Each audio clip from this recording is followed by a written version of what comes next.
Welcome to Atmanramayana, where timeless wisdom meets modern insight. Join me, Svetanusha, and our resident expert Srini as we embark on a journey through the sacred narrative of the Ramayana.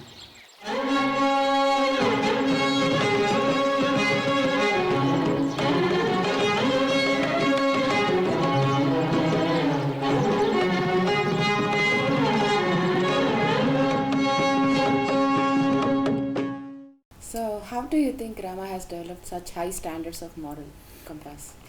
So it's interesting question. So how Rama has developed that high moral standards? Probably I'll give credit to him in the sense that he applied whatever he learned and to his gurus.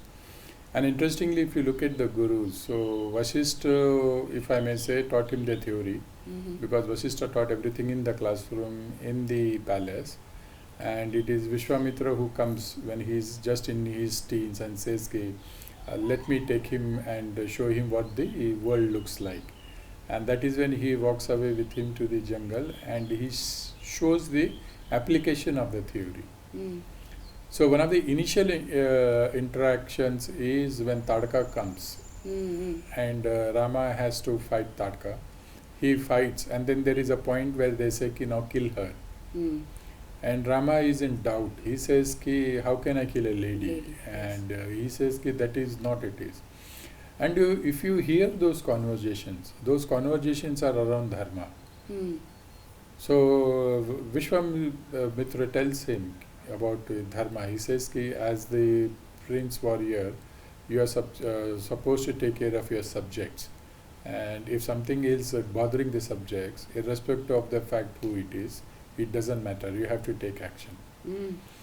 So the principles of dharma which the gurus taught him from time to time, he starts applying them and he starts building on that.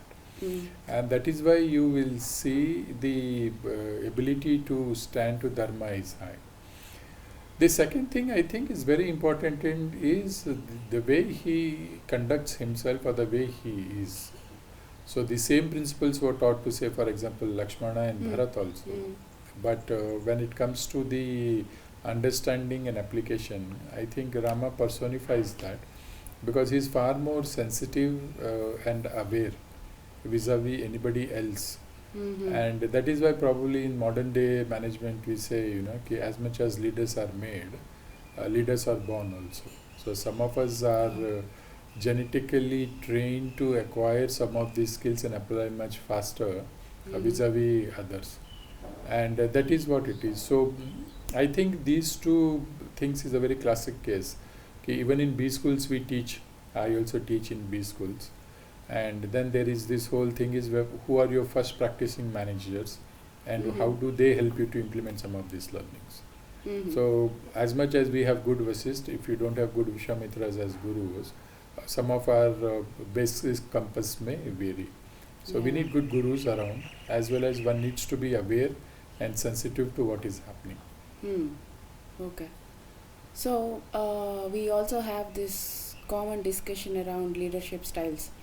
Some say leaders are natural extroverts, and some say introverted leaders are much more efficient or productive. So, what do you think Rama is? Is he an extrovert or an introvert? Okay, now that's a tough one, but yes, I would go and say that Rama basically shows us that one needs to adapt to the situation. So he's as a leader, if you ask me, he's one of the classicest example of situational leader.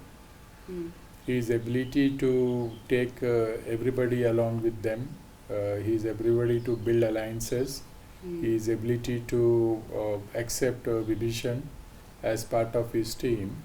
He actually goes and ensures that he is flexible to the situation without compromising on the principles of dharma, and ability to have compassion to accommodate everybody.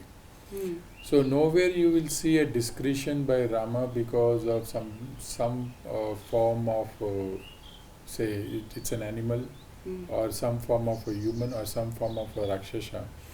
He is very clear. He says, I will treat each one on their merit and I will see only from the lens of dharma.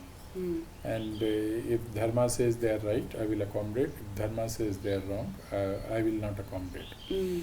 And there is this whole big episode about many people say, was it right to kill Wali?